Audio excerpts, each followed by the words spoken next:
May 1940. Europe burns. Poland has fallen, Norway is lost, and now the storm that swept through the Low Countries turns toward France. The German blitzkrieg moves like lightning, tanks and aircraft working as one, slicing through defenses that were built for another war. The Maginot Line, once the pride of French engineering, is bypassed entirely. It is no longer a wall, it is a relic. Within weeks, the German army encircles the Allied forces, trapping nearly 500,000 men in a shrinking pocket along the northern coast. The word retreat becomes a prayer, not a command. They flee north, toward the sea, chased by engines that never sleep. Towns collapse under artillery. Columns of refugees choke the roads, soldiers, civilians, horses, carts. In the skies above, the Luftwaffe circles like hawks. When the bombs fall, there is no front line anymore, only smoke and dust and the sound of boots on broken glass. British, French, and Belgian units stumble into one another, each searching for orders that no longer exist. Radios are jammed. Maps are useless. The only clear direction is west, toward the channel, toward the water, toward a hope that maybe, somehow, a ship is waiting. At first, the word Dunkirk means nothing to them. A small port city in northern France, known more for fishing than for history. But by the end of May, it will become a symbol of disaster, of deliverance, of the thin line between defeat and defiance. The British Expeditionary Force, sent to save France, now finds itself clinging to a beach, with the enemy closing in from every side. The evacuation is not yet a plan, it's a whisper carried on the wind, a rumor that someone in Dover might be sending ships. But the channel is rough, the Germans relentless, and time is running out. In London, Winston Churchill has been Prime Minister for just 16 days. Every telegram that reaches his desk carries worse news than the last. The generals assure him the situation is grave but not hopeless, but even they don't believe it. The BEF's retreat has turned into a collapse. Communications with Paris are fragmenting. The French government is on the move. The question no one dares to speak aloud: can the British Army even be saved? Churchill knows that if the answer is no, then Britain itself may fall. There are moments when history does not offer choices, only consequences. Across the channel, in the tunnels beneath Dover Castle, Admiral Bertram Ramsay gathers his staff. The code name for the mission is chosen almost casually, Operation Dynamo, named for the room's generator that hums beside the planning table. Its goal sounds simple: rescue the British Expeditionary Force. Its reality borders on the impossible. Ramsay has access to a handful of destroyers, a scattering of merchant ships, and a narrow strip of beach exposed at low tide. Between Dunkirk and Dover lies 53 miles of sea dominated by the Luftwaffe. Every hour lost will cost thousands of lives. Back on the beaches, soldiers dig trenches into the sand, building makeshift defenses with whatever they can find: barbed wire, burned trucks, broken rifles. The tide comes in and out, erasing footprints but not fear. Offshore, wrecked ships tilt like tombstones. Some men pray, others stare blankly at the horizon, watching for silhouettes that never appear. The sense of abandonment is crushing. They have fought, bled, obeyed every order, and now, as the Germans tighten their noose, it seems the sea itself has become their last ally. Where is the Navy? One private asks. No one answers. The Luftwaffe returns at dawn. Bombs fall in waves, scattering men like ants. Oil fires turn the water black. The heat is suffocating, the screams constant. And yet, amid the chaos, a strange order begins to form. Officers rally their units, forming queues that stretch for miles down the surf. Discipline returns in the face of despair. Men wait knee-deep in freezing water, rifles slung across their backs, watching the sky. Some will stand there for hours, some for days. Overhead, RAF fighters engage the enemy, invisible behind the clouds. For those on the beach, the only sign of help is the distant echo of engines. In one of the battered French towns behind the front, the rear guard fights to the last bullet. They are not defending a city anymore, they are defending time, buying every possible minute for the evacuation that may never come. When their ammunition runs out, they destroy their guns and melt into the ruins. The Germans advance methodically, convinced they are witnessing the final act of the British Empire. Even Hitler believes the encirclement complete. He orders his tanks to halt, confident that the Luftwaffe can finish the job from the air. It is a pause that will change the course of history. For 48 hours, the panzers wait. No one knows exactly why. Some say the ground was too soft, others that Göring promised victory from the skies. But in that brief window, Admiral Ramsay acts. He calls for every ship that can float, destroyers, ferries, fishing trawlers, pleasure boats, anything with an engine. Civilian captains volunteer without hesitation. Across Britain's southern coast, harbours come alive. Shipwrights patch holes, crews load supplies, radios crackle with coded orders. The sea that separated Britain from the war will now become its lifeline. The impossible rescue begins and night falls on Dunkirk like a curtain of smoke. Fires from burning oil tanks light the sky orange. The tide brings in bodies and wreckage. Yet on the dark horizon, the first silhouettes appear as ships, dozens of them, cutting through the waves under blackout conditions. A murmur spreads across the beach, disbelief turning into fragile hope. Men who had prepared to die now see salvation in the distance. The first destroyer anchors offshore. Rowboats and dinghies are launched to ferry the wounded. Every trip feels like a miracle. The evacuation has begun, though no one dares to call it that yet. From his headquarters, General Gort watches through binoculars as columns of men move toward the beach. He knows that every soldier saved tonight might fight again tomorrow. But he also knows there isn't room for all. Orders come down, the French will hold the perimeter while the British embark first, then the rest. It's an impossible decision, one that will haunt commanders for decades. Yet amid the moral weight of war, pragmatism reigns. The first waves of troops begin boarding under shellfire. The sea glows with burning oil. The line between survival and sacrifice blurs into one endless night. By dawn, word reaches London, the evacuation has started. Churchill exhales, but only slightly. Wars are not won by evacuations, he mutters. Yet even he understands that sometimes survival is victory. Across England, families wake to radio bulletins describing heavy fighting near Dunkirk. No mention of disaster, no talk of desperation, just coded optimism. But along the Channel coast, the truth is raw and unfiltered. Men drown waiting for rescue. Ships are sunk before they reach shore. The beaches are a graveyard of helmets and boots. Still, they hold the line, because to surrender is unthinkable. In those hours, Dunkirk becomes more than a location. It becomes a crucible, a test of endurance, faith, and unity. For the soldiers trapped there, time is measured not in minutes but in miracles. Every wave that crashes on the sand could bring a new ship or another attack. Every sunrise could mean salvation or death. Yet they wait, silent and disciplined, the world watching without knowing what they endure. And in that silence lies the birth of something greater, a spirit that refuses to die, even when surrounded by fire. The trap has been set. But inside it, hope has begun to flicker. In the tunnels beneath Dover Castle, the air hums with tension. Maps line the walls, France drawn in pencil, enemy lines shifting daily. Cigarette smoke drifts through the low ceilings. Typewriters hammer in rhythm with the sea crashing below the cliffs. Admiral Bertram Ramsay stands over the operations table, a calm center amid chaos.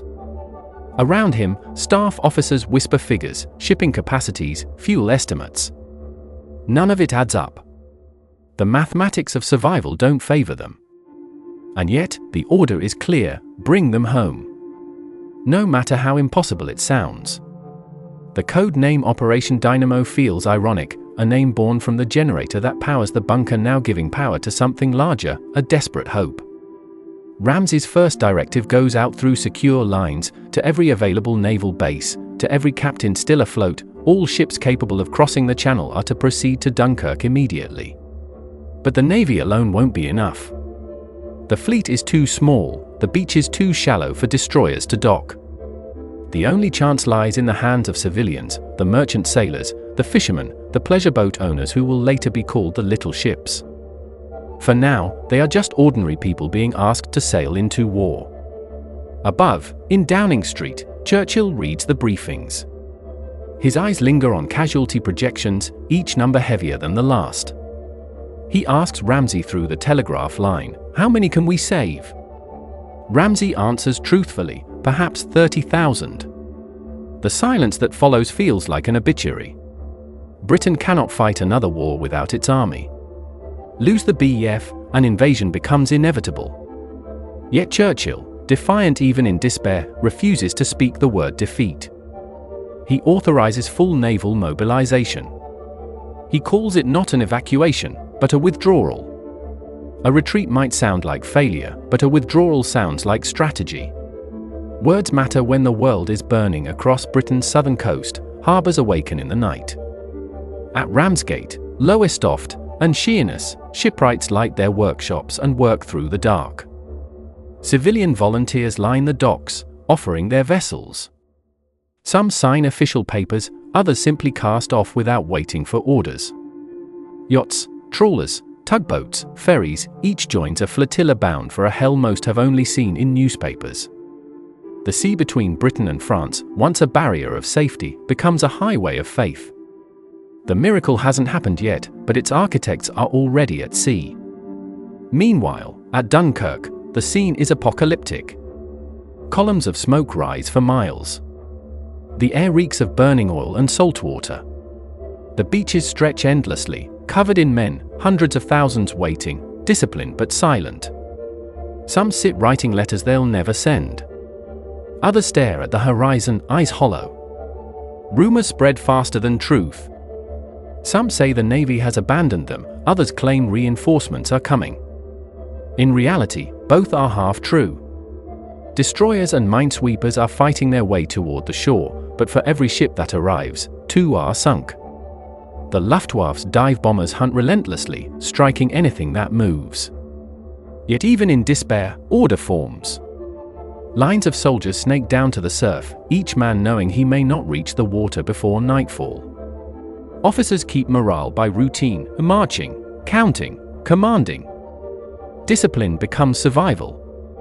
When bombs fall, the ranks scatter and reform as if choreographed. The British Expeditionary Force, though broken, refuses to dissolve. Their restraint under fire becomes its own kind of resistance. From the air, RAF pilots wage a battle that those below cannot see. Hurricanes and Spitfires clash with Messerschmitts above the clouds, far from the beaches they protect. The men on the ground curse them for their absence, unaware that many of those pilots will never return. The RAF loses nearly 100 planes in the first 2 days alone. The price of each hour bought in the sky is measured in lives. But those minutes make the difference between annihilation and evacuation. Back in Dover, radio messages flood Ramsay's bunker. Reports of sunken ships, damaged piers, and exhausted crews. The first attempts to load men from the harbor have failed, the quays are destroyed, the water's too shallow for destroyers to dock. The operation risks collapse before it even begins. Ramsay listens, silent, his hand resting on a chart of the tides. Then he makes a decision that will define him: they will embark directly from the beaches. It sounds absurd. But there is no other choice. Naval engineers begin improvising solutions.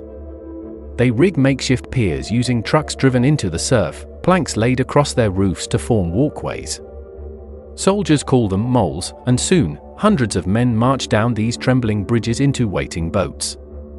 The first successful lift occurs under enemy fire, a destroyer taking aboard hundreds before retreating back to Dover, its decks slick with seawater and blood. When it docks, the men disembark silently, some barefoot, some clutching helmets as if afraid to let go. They are greeted not with cheers but with hot tea and stunned relief. By the third night, word of the evacuation spreads through Britain. The BBC reports an organized withdrawal from northern France. Newspapers print cautious headlines, "Our boys coming home."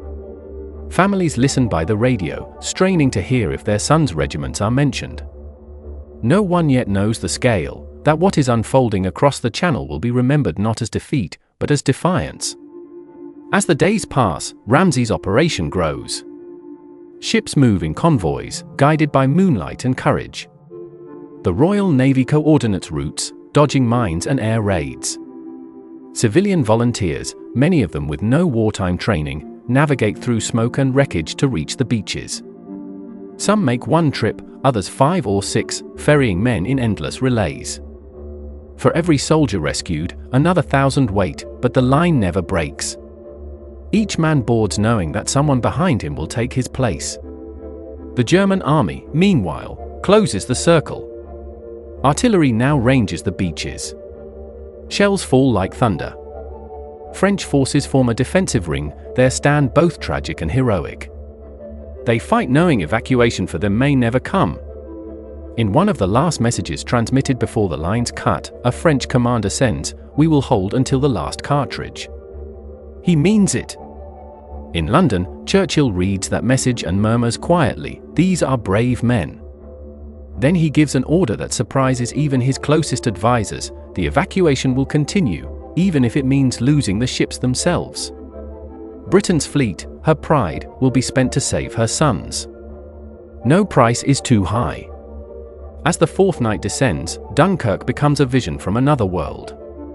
Fires still rage, but beyond them, the sea glimmers with faint lights, the navigation lamps of small boats. Civilians. Dozens of them.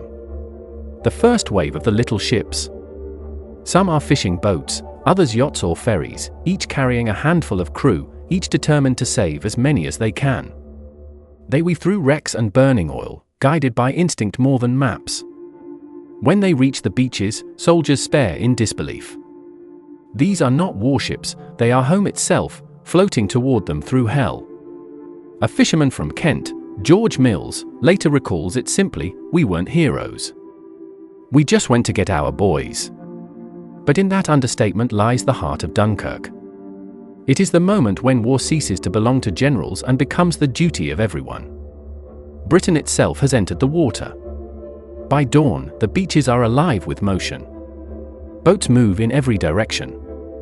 Destroyers anchor offshore, launchers dart between them and the sand. Each journey takes hours, each one risks death. Yet somehow, against every forecast, it begins to work. Thousands are being lifted each day. The men who reach Dover are gaunt, sunburned, silent, but alive.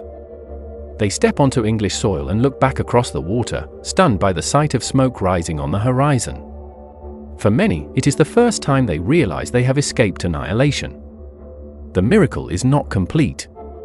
The cost is staggering. Hundreds of ships are lost. Thousands of men remain trapped. But something irreversible has begun. Operation Dynamo, a plan conceived in desperation, has become an act of collective courage unlike anything the modern world has seen. The order to evacuate was given by an admiral. The act of rescue was carried out by a nation. And as night falls once more over the Channel, Churchill writes a note for the next day's speech to Parliament. It reads simply, "We shall fight on the beaches." The evacuation is no longer a secret. It is Britain's heartbeat. Dawn breaks over the Channel like a revelation. The wind is cold, the horizon veiled in mist, and from the sea comes a sound unlike any other, the steady hum of engines, hundreds of them, small and large, each pushing through waves that glitter with smoke and fire. The little ships of Dunkirk are on their way.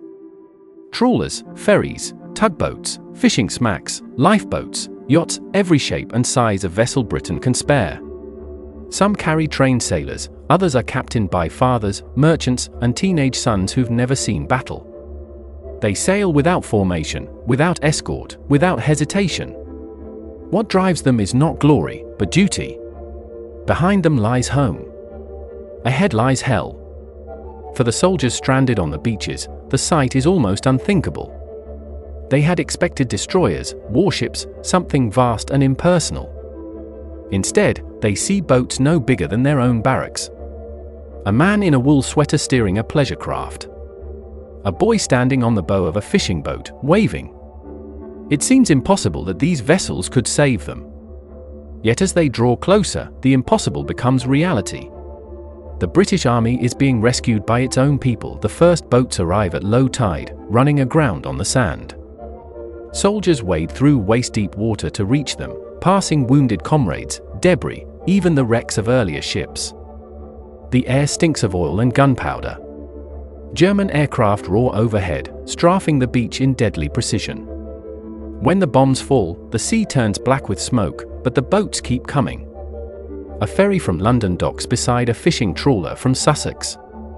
A luxury yacht pulls survivors from the surf while its owner mans the tiller, refusing to leave until his decks are full. No one waits for orders. The evacuation has become an instinct, a rhythm of survival, a human tide moving both ways. Among the flotilla is a lifeboat called the Sundowner, captained by Charles Lightoller, the same man who once served as second officer aboard the Titanic. He is 70 years old. He could have stayed home. Instead, he sails into war. When Luftwaffe planes dive toward his ship, he doesn't flinch. "We've seen worse seas," he mutters, steering straight through the waves, ferrying dozens of soldiers per trip. Others are less lucky. A small motorboat named Renown takes a direct hit, splitting in two. The crew's last act is to throw a rope toward another vessel before vanishing beneath the water. Their sacrifice buys seconds, enough to save 20 men clinging to wreckage. Further along the beach, lines of soldiers stretch into the water like ghostly processions. Each man carries his rifle above his head, salt water up to his chest. They board whatever boats approach, some barely afloat, others already overloaded. One private later writes, "We didn't know who they were. They could have been fishermen, bakers, or kings. It didn't matter. To us, they were England."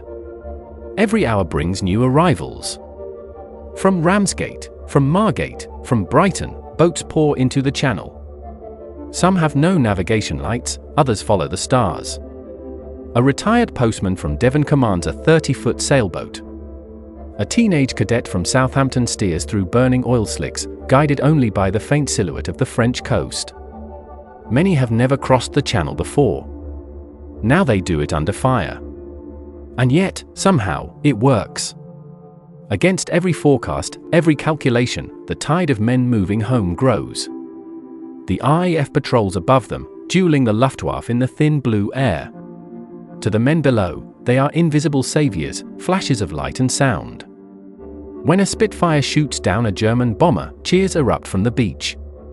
For a moment, courage feels contagious. For a moment, the war tilts toward hope. As the evacuation intensifies, the beaches turn into an otherworldly scene. Columns of men march silently toward the water, their helmets glinting under the sun. Smoke rolls over the sand like fog. The line between sky and sea blurs. Destroyers anchor farther out, their decks already packed. The small boats ferry men back and forth in endless relays. Some make 5 trips a day. Others are lost halfway across. Every survivor pulled from the water is a miracle, every body washed ashore a reminder that miracles have limits. Still, the spirit of Dunkirk hardens into something unbreakable. Civilians who return from one trip go back for another. Damaged boats are patched overnight and relaunched by dawn. Mechanics work by lantern light, hammering bent propellers, sewing torn sails. No one asks for rest. No one asks for orders. They have seen the faces on that beach, and that is enough. In one striking moment, a destroyer captain radios Dover, "We are running out of space." Ramsey replies, "Then make more space." So they do. Men are packed shoulder to shoulder, decks lined with exhausted soldiers staring wordlessly at the sea. Some cry, some laugh, most simply close their eyes. The hum of engines becomes a lullaby of survival. On the beaches, French troops form the last defensive ring. They fight street by street, field by field, knowing the ships will not return for them. Yet they hold the line. British soldiers, boarding the last boats, salute them in silence. A French officer, watching the final destroyer pull away, raises his pistol toward the horizon, not to shoot, but to salute. History will remember that gesture, though few saw it. Night brings new danger. German flares illuminate the beaches, followed by shellfire. But the evacuation continues even in darkness. Civilians use compasses, moonlight, and instinct to navigate. Some are guided by burning ships, their flames marking the way home. Every trip is a gamble. The channel, once calm, becomes a graveyard of wrecks, yet still the small boats weave through them like veins of light in the darkness. By June 2nd, the impossible has become real. Over 300,000 men have been evacuated. Ramsey's staff can hardly believe the numbers. The operation that was supposed to save 30,000 has saved 10 times that. The last message sent from Dunkirk reads simply, "The evacuation is complete." But for those who were there, the word complete feels hollow. Too many are missing. Too many were left behind. On the docks of Dover, survivors step onto English soil and collapse. Volunteers hand them tea and bread. Some men drink in silence, others refuse to eat until the next transport arrives. The sea wind carries the smell of oil and smoke even across the channel. One young sailor, still trembling, whispers, "It felt like the whole country came for us." He isn't wrong. In those 9 days, over 800 vessels crossed the channel. More than 330,000 men were saved. The cost, thousands of lives, hundreds of ships, was immense. Yet something intangible emerged from the wreckage, a collective faith that Britain, even cornered and bleeding, could not be broken. The Dunkirk spirit was born, not from triumph, but from survival. Churchill receives the final report in silence. He circles the figures in red pencil, then writes a single word beside them, miracle. In Parliament, he will call it a deliverance, but privately, he knows it was something rarer, the moment when an entire nation refused to give up. And somewhere among those rescued men, aboard a small boat that returned again and again under fire, is one man whose war is far from over. Within a year, he will vanish behind enemy lines. His courage at Dunkirk was only the beginning, the prelude to a different kind of battle, fought not with rifles, but with deception, code, and silence. The beaches of Dunkirk fade into history, but their echo will guide him, and a world on the edge of defeat, toward defiance. The smoke over Dunkirk lingers long after the last ship departs. The beaches, once alive with men and movement, now lie silent, a graveyard of helmets, boots, and burnt-out vehicles. The tide rolls in and out, indifferent. The Germans move in swiftly, finding only wreckage and ash. The battle is over, but its meaning is still forming across the channel, in a nation that has just witnessed the impossible. In Dover, the first daylight after the evacuation reveals a sight no one forgets, ships of every size crowding the harbor, decks lined with soldiers too exhausted to stand. Some are asleep sitting up, others leaning against the rails, faces grey from smoke and sea. Nurses move through the crowds with blankets and tin mugs of tea. No one cheers. There is no celebration, only the quiet disbelief of survival. A war that had seemed lost has given back its sons, and that alone feels like victory. Reporters gather at the docks, scribbling notes, sketching the chaos, but the story defies words. How do you describe a miracle? How do you measure it? For every ship that returned, another lies somewhere beneath the waves. For every man who made it home, another never left the sand. And yet, the numbers themselves are staggering, 338,000 lives pulled from annihilation. Ramsey's staff still read them aloud like a prayer. Churchill receives the final report at number 10, Downing Street. The Prime Minister, usually so full of volcanic energy, sits in silence. For days, he had expected disaster. Instead, he has deliverance. But he refuses to let the euphoria run unchecked. When he addresses Parliament, his words are carefully chosen, not to glorify retreat, but to honor endurance. Wars are not won by evacuations, he reminds them.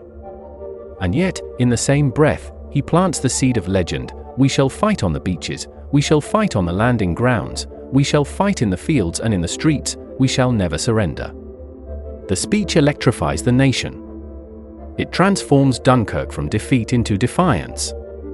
It becomes not the story of an army that ran, but of a people who refused to let their army die.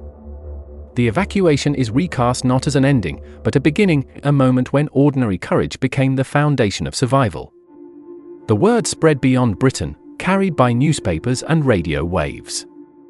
Across occupied Europe, whispers of Dunkirk become whispers of hope. Back in Dover, Admiral Ramsay steps outside the tunnels for the first time in days. He looks out over the harbor and breathes the salt air. The operation that began as a desperate gamble has succeeded beyond any rational forecast. He will never call himself a hero. He'll give the credit to his crews, his officers, and the civilians who sailed through fire. But history will remember his calm, his stubborn precision, and the decision that saved an army. The returning soldiers are scattered across southern England, billeted in schools, town halls, even cinemas. Some still wear the same uniforms they escaped in, salt-stiff and scorched. Civilians line the streets, not to cheer, but to offer tea, sandwiches, cigarettes. No one speaks of victory, no one mentions defeat. There's only gratitude, raw and quiet. A private from Manchester writes in his diary, "I thought the sea had come for us, but it was England." In pubs and homes across the country, people unfold maps, tracing the route from Dunkirk to Dover. They talk about the men who went to sea, the fishermen, the ferrymen, the yacht owners, and give them names, faces, myth. The little ships become legends overnight. Some will be preserved for generations, others will return to their ordinary work, carrying the invisible weight of history. And in the quiet hours of that strange week, Britain changes. Something elemental shifts. It is no longer a question of whether the country can endure, but how long it will. The miracle of Dunkirk has not ended the war, it has bought time, and time, in war, is everything. In Berlin, Hitler fumes. The Führer, who had paused his tanks at the edge of Dunkirk, now realizes the magnitude of that hesitation. He had hoped to crush Britain's will in one swift blow, instead, he has forged it. He orders new plans, the air war, the invasion to come, but deep inside the riotous marble halls, his aura of infallibility has cracked. Even his generals whisper it, he let them escape. In London, Churchill knows what is coming next. The Battle of Britain will test the miracle. He gathers his cabinet and speaks plainly, we must expect the invasion. Yet his voice carries no fear. The army is battered but alive. The RAF, though blooded, still flies. And behind them stands a nation that has stared into the abyss and refused to blink. Dunkirk has proven something far greater than strategy, that courage itself can be contagious. As the days pass, letters flood the newspapers from families whose sons have returned. Thank you to the man with the red cap who steered us home. Thank you to the boy who lent me his jacket on the boat. Thank you to the fisherman of Ramsgate. Gratitude becomes the quiet anthem of the island. For the soldiers, though, the memory is heavier. They will carry the smell of oil and seawater for years, the sound of dive bombers echoing in dreams. Some never speak of it again, others speak of nothing else. Dunkirk becomes a scar, not of defeat, but of survival. And through it all, one man, nameless for now, keeps a journal. He writes of smoke, of tides, of faces glimpsed in the dark. Among the thousands rescued, his story is ordinary, yet what comes after will not be.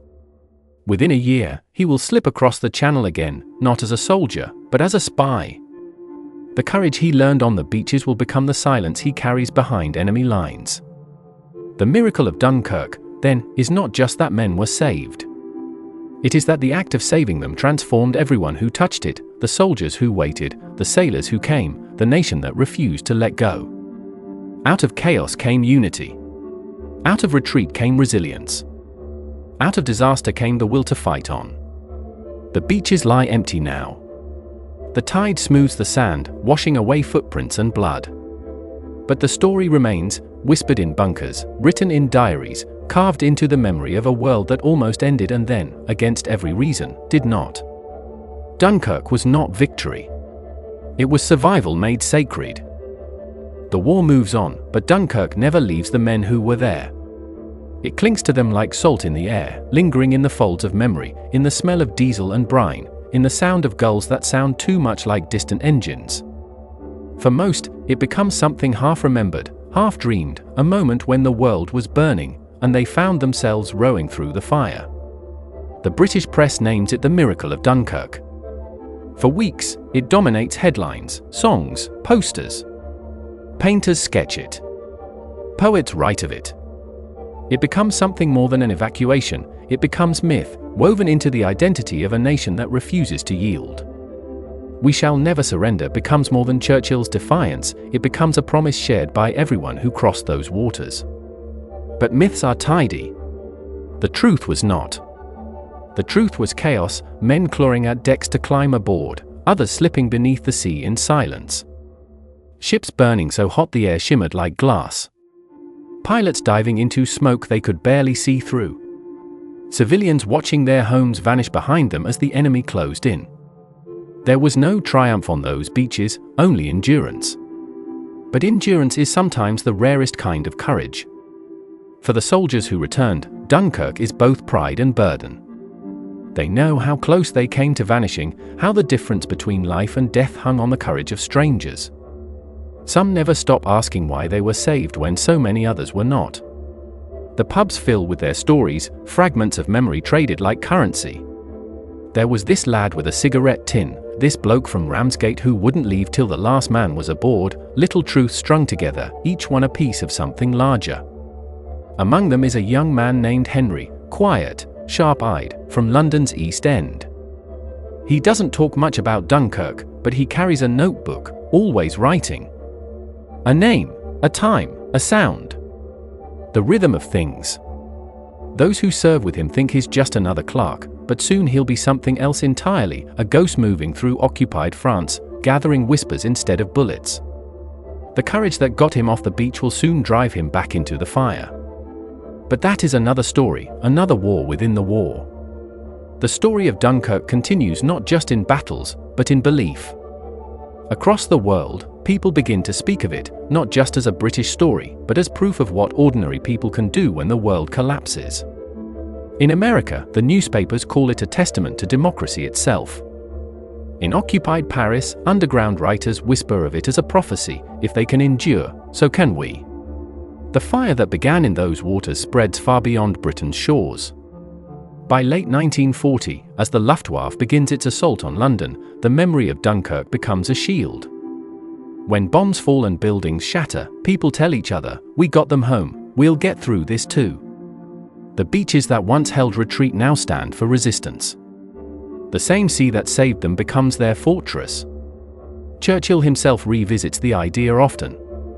In private, he admits he still wakes to the image of that armada, small boats on a vast sea, defying empires. He knows that moment changed everything. It gave him time. It gave him faith. Without Dunkirk, there would be no Battle of Britain, no Britain left to fight. The miracle had not just saved an army, it had saved the future itself. Years later, after the war, the veterans gather on the sands again. The sea looks the same, calm, endless, innocent. But when the tide rolls in, they see ghosts in the surf, shapes of ships long gone, faces glimpsed in the spray. They stand in silence, hats in hand, listening to the sound that once meant rescue. One old sailor says, "We didn't save them. They saved us." The others nod, because they understand the rescue went both ways. Some of the little ships survive too. They are restored, displayed in museums, or moored in quiet harbors. Children climb aboard them without knowing what their decks once saw. Their hulls carry invisible names of boys who never made it home, of men who refused to stop rowing. Every plank hums with memory. And across the channel, on the French coast, the dunes of Dunkirk still hold relics, rusted helmets, melted bullets, shards of glass fused by heat. Each storm uncovers a new reminder. The locals leave them where they lie. They say the beach remembers what people forget. The legend of Dunkirk will never be entirely true, legends never are. But it doesn't need to be. What matters is what it meant, that when the world seemed lost, human decency refused to die. That when orders failed, conscience prevailed. That the line between soldier and civilian blurred, and in that blur, something beautiful emerged. The camera pulls back, the shoreline fading into mist, the horizon swallowing the light. The voice of history echoes faintly, as if carried by the wind across time, they came for their sons. And in doing so, they saved their nation.